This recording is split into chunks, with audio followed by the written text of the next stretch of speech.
Welcome. We're talking everything NBA.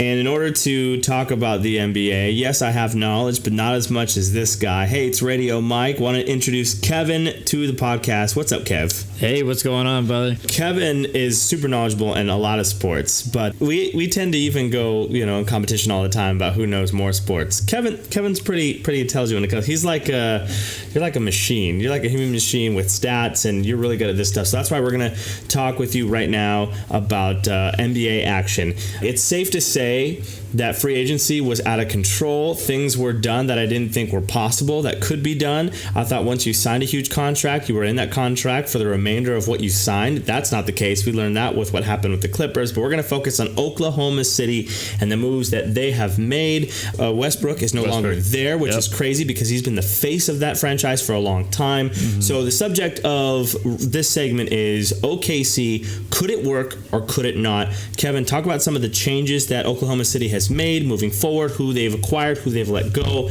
Russell being one of the main people they let go, and could it work in Oklahoma City? Absolutely. So it's very strange they made this huge trade, after losing Kevin Durant, they made this huge trade after a year of Westbrook doing his own thing. He won MVP, but it wasn't good enough as they lost in the first round.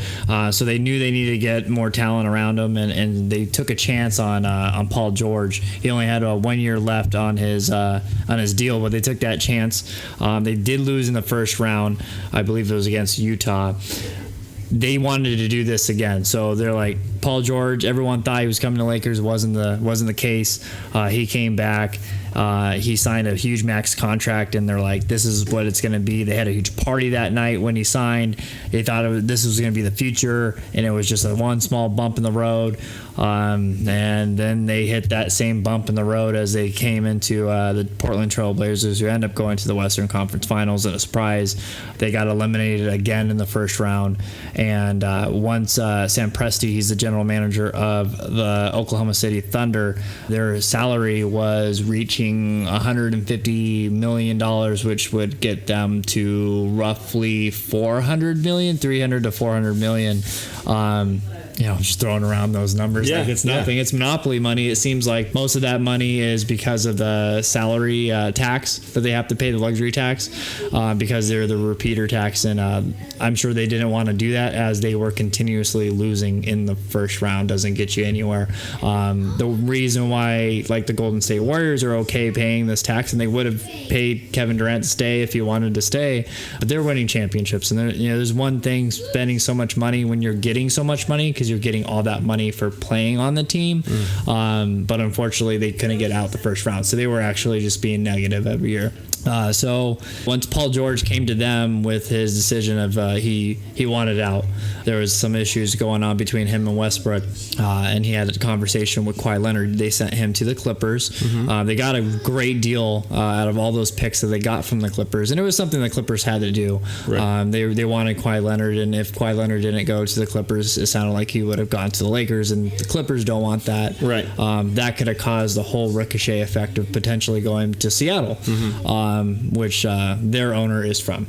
So anyways, so that all trickle effects, and now Oklahoma City at that point had now lost their second star, and now they had to figure out what to do. So then they traded Westbrook to the Rockets, which I think that might have hurt them. They got some good pieces back for them, meaning the picks. But unfortunately, they got a salary which they thought they were going to be able to flip into maybe potentially more picks. Unfortunately, no one really can take that contract. Right. Unfortunately, due to all the free agents that were signed cannot be traded to December 15th of this year. So now they're kind of in that stuck phrase. Now, if they can move them, the best case, they're going to probably have to wait till December 15th to make a trade. In case if they do that and maybe give up one pick, it'd be okay, because they have so many picks. They believe they have 15 picks from this coming 2020 draft to the 2026 draft. So they have plenty of picks. So losing one draft pick won't kill them. Mm-hmm. But if they have to trade 2 picks like Miami was asking for, Miami would have took Chris Paul back, but they wanted, I believe they have 2 of the Heat's picks. Mm-hmm. And that's just not something that Oklahoma City wants to give up. So Oklahoma City goes from, having their star Russell Westbrook, mm-hmm. and then acquiring Paul Georg, right? Keeping those guys there. Now they're gone. Now they have Chris Paul. Where does OKC go from here?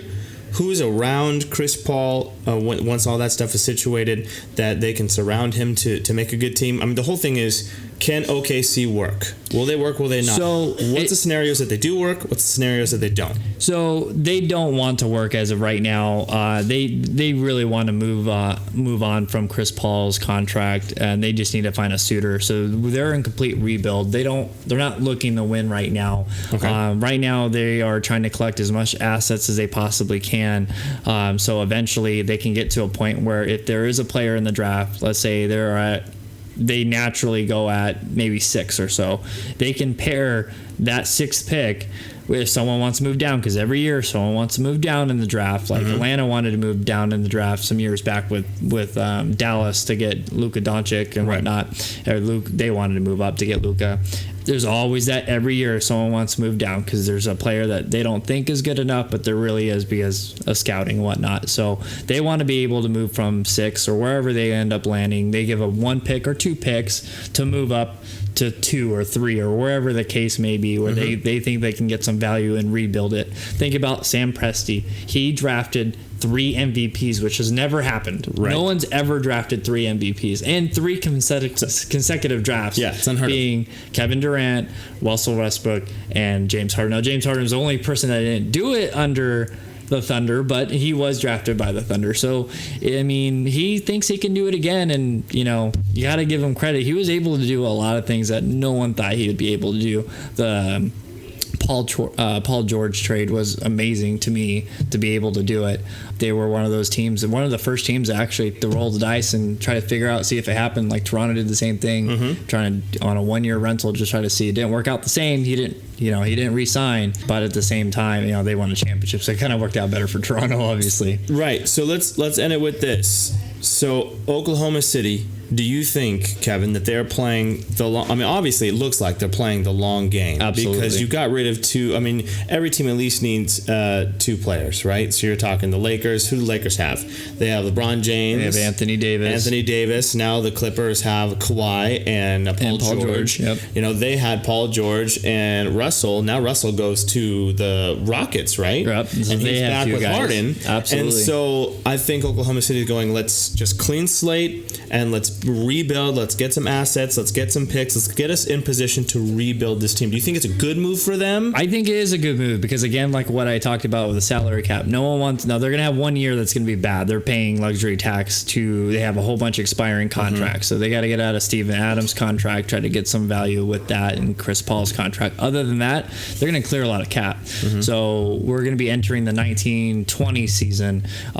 Look for them to be a lot better. They'll be like where Dallas is, I believe. You know, not quite a playoff team, but kind of get in there in about 2 years. So you figure in about 4 years, I think they're going to be better off. I mean, they could be, you know, and I'm a Lakers fan, they could be better than the Lakers at that point because LeBron James at that point will most likely be retired. Right. You have a lot of players. Age kind of catches up to everybody. You don't know how Kawhi Leonard is going to age, you know, with everything that he has going on with his, you know, they have to kind of rest him as much as they do, and everyone's kind of doing that route. Right. You know, you don't know. I mean, in 4 years, who's going to be the number 1 pick? No one knows that information. Right. That usually comes within that last year anyway. Right.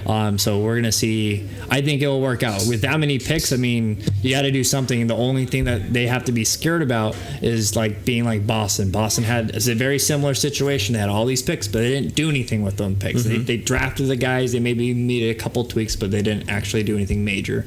And I think that was their downfall because I think they could have done a lot more. So you think this overall move this offseason in free agency was a win for OKC, and this is going to work eventually within 3 to 4 years? I believe so. I think the one thing that I wouldn't, if it were me personally, and I'm not a general manager, but if I would have done one thing personally, I would have traded Westbrook.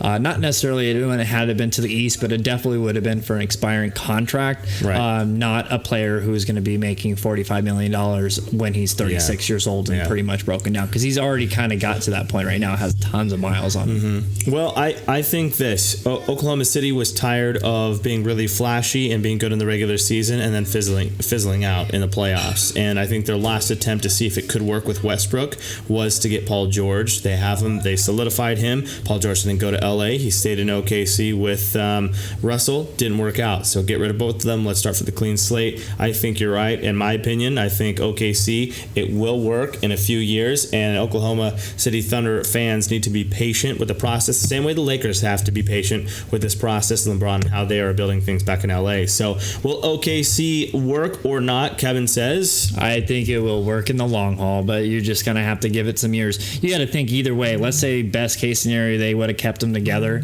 Would they have won a championship in today's age of Kawhi Leonard? Well, I mean, let's say they didn't have Paul George, but if Kawhi Leonard went to the Lakers, you weren't going to beat the Lakers. Mm-hmm. It would have just been, you would have been done for how many years? What, 2, 3, right. 3 years or so? Mm-hmm. Actually, even then it would have been a dynamic duo between Kawhi Leonard and Anthony Davis, and you most likely wouldn't have been able to go anywhere from there. It was something you have to do.